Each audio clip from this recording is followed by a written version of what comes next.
You are my special. Hey, Sway Lee, hear me and hear me good, nigga. I'm here to double down. That shit is a 2-pack of ass.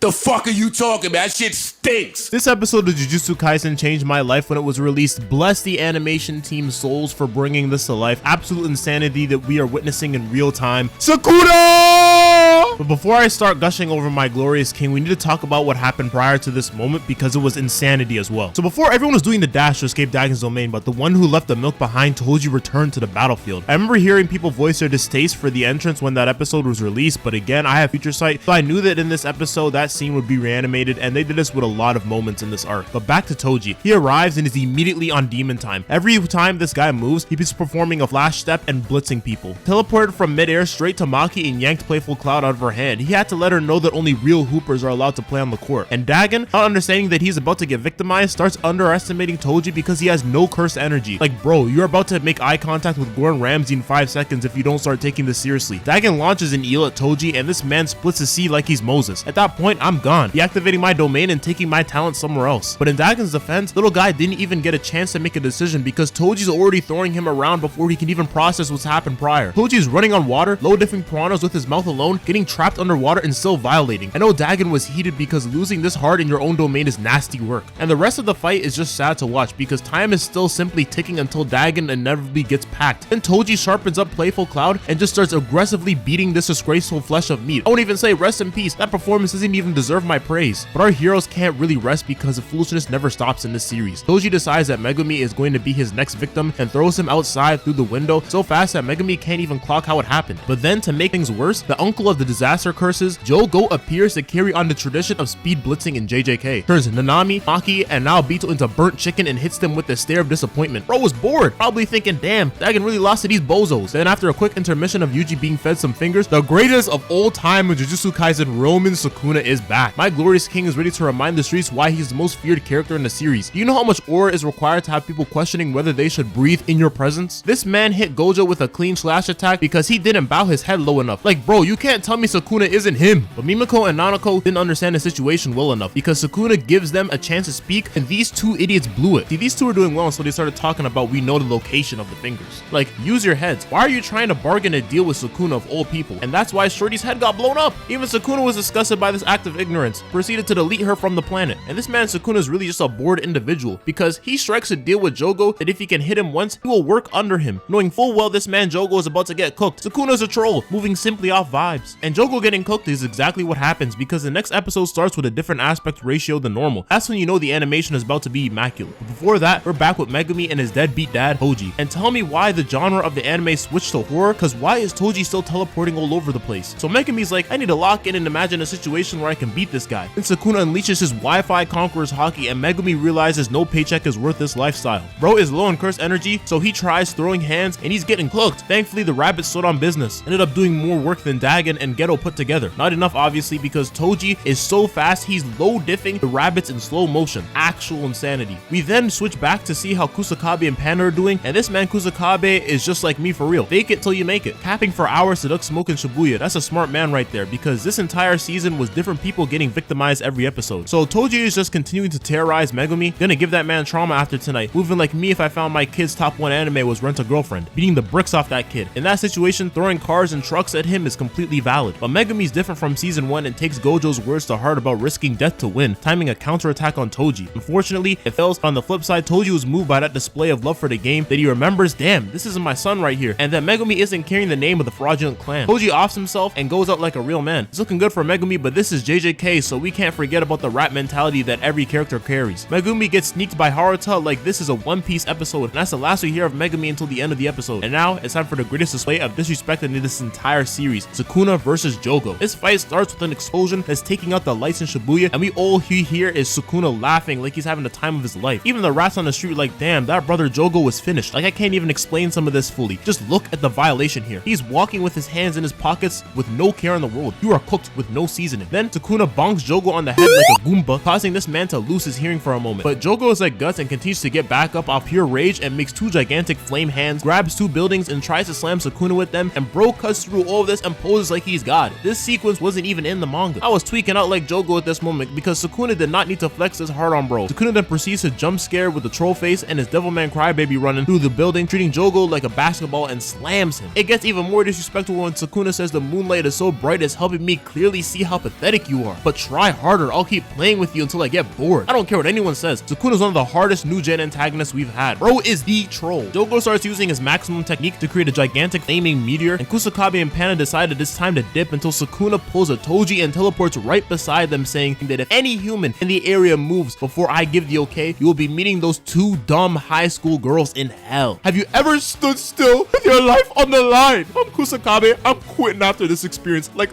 look at his eyes here. Sukuna's goofy for this. Like, this was literally no reason to do all this besides being silly. And Jogo is immediately sent to the death dream sequence where Sukuna tells him the reason you lost is because you didn't have the mentality for success. Sukuna's a chill guy though, because he tells Jogo the infamous line, "Stand proud, you are strong." Jogo starts crying because he was moved. And that's the end of Jogo. Rest in peace to a real hater. Bro is one of the greats and unfortunately always had a terrible matchup. Then, as a reward for his victory, Sukuna meets his best buddy Urarame. It's kind of funny to see Sukuna be so happy to see someone. To be fair, this is his biggest glazer, and personally, I'd be happy too, because Urarame, and the streets know I don't play when it comes to Urarame. Before Sukuna and Urarame can get back to glazing each other, Sukuna notices Megumi is trying to unalive himself for the 500th time. Similar to Gray from Fairy Tail with Ice Shell, Megumi starts whipping out his favorite technique upon any minor inconvenience, the divine general who adapts to the honey buns, Mahoraga. And this nigga Mahoraga was so pissed off that Megumi summoned him against some fodder that he one-tapped Megumi frame 1. And Mahoraga is just menacingly walking towards Haruto ready to end his life, just like me when I saw some of y'all's comments under my Gojo cosplay. Sukuna figures out that he's gonna beat this homeless giant or else he can't keep Megumi alive for future plans, because we all know that aside from Urarame, Sukuna be gassing Megumi, and for the first time in the anime, we get to hear Sukuna say, "Dismantle." I was moved, but Mahoraga tanks it and sends both of them flying. Then Sukuna pulls up afterwards without a care in the world, drinking pop and eating popcorn, which for some reason he seems to hate. This wasn't even in the manga, but it's a fun little scene I'm happy they added. I will say though, Sukuna had some sprite, he might have been moved. I'll take over Urame's position and make you enjoy some modern food. Like, get this nigga some Domino's pizza and he's gonna be happy. Like, let me cook. And then for the rest of the episode, it's just more insane animation of these two titans clashing. Like, for a good 5 minutes, I just looked at my screen in awe and didn't say a word with my eyes bulging out. Mahoraga is doing butterfly strokes through a building, while Sukuna is doing constant backflips to impress the non-existent women in the area, leading to these two punching straight out of My Hero Academia. Then these two are playing keepy uppies with cars. Like, this fight is ridiculous in the anime. What went from a short altercation in the manga turned into an entire pay-per-view fight that changed the scaling and has Mahoraga looking like Jesus Christ himself. Mahoraga can increase its size, now like bro is cracked. Sukuna is continuously spamming attacks and it's not doing anything, while civilians are just increasing the death toll. Sukuna even goes as far as to pump fake Mahoraga for love of the game, deadass treating him like the AI boss you use in the training mode of a fighting game. And through all of this destruction, Sukuna has the audacity to bow as if to say, "I'm him." I think I might have said this earlier, but at this point it's confirmed. He's got motion. Then after more sequences of animation that made me release, Sukuna realizes that Mahoraga's ability is to adapt to anything. So Michael whips out his domain Malevolent Kitchen and takes Mahoraga to the school of Uber Eats and start cooking this man. And everyone within the radius of the domain gets instantly removed off the face of the planet. Like, this domain ain't a game. None of that Dagon nonsense. This is a real domain expansion. This is where we also get another change from the manga, because Mahoraga just starts walking towards Sukuna, tanking these attacks like his paper cuts. In the manga, bro is fighting for his life, but to defeat Mahoraga, you have to kill him in a single attack that he hasn't adapted to before. So Sukuna whips out the Fuga and annihilates Mahoraga in one attack. He did not adapt to the microwaved honey bun. Absolute violation. And we just see that Shibuya is finished, man. That place is cooked already. Haruto tries to escape but doesn't realize that his luck has run out already from his fight with Nanami. I apologize to my one subscriber that loves Haruto, but to 99% of humans on this planet, we all clapped when that rat was removed from this planet. Then Sukuna, being the wholesome man that he is, switches out with Yuji to show him the aftermath of his playdate with Jogo and Mahoraga. Yuji looking like me whenever I found out the elementary school teacher got married. Little local was sick to his stomach. But Jujutsu Kaisen has taught us that whenever someone is going through a mental breakdown, it's okay. Just gotta remind them that you are my special. Jokes aside, I like the placement of the song here, and this is coming from someone who doesn't like the song. I always skipped the opening and went straight to the episode, but again, I don't know, here it worked. It felt like after all the insanity that took place in this episode, the song felt like Sukuna giving Yuji and the audience a slap in the face and reminding us, yeah, this is Shibuya. Or maybe I'm thinking too hard and the studio was just obligated through contract to play the opening every episode and this was the only way that worked for them. But the song improves Yuji's mood and he understands that if he doesn't lock in, he's no different than a murderer. The episode then ends with Nanami walking around half fried from what happened with Jogo. Shibuya is truly the place where your aura will be tested, with only those who truly stand on business business coming out with a W. Now, if you're someone to stuck around to the end of the video, the honey will be poured on you. If you want to talk to me about anime related topics, check out my Discord server and follow me on Twitter. Also consider becoming a channel member, another way to support me, and I support you back with shoutouts and videos, early access to new uploads, custom emotes, and members only content depending on what level of membership you decide to choose. On this channel, I discuss whether something deserves a W or an L, so if you're someone that enjoys content that keeps it real, consider subscribing to change this channel from local to global. Now, I gotta get back in the kitchen to cook. Peace.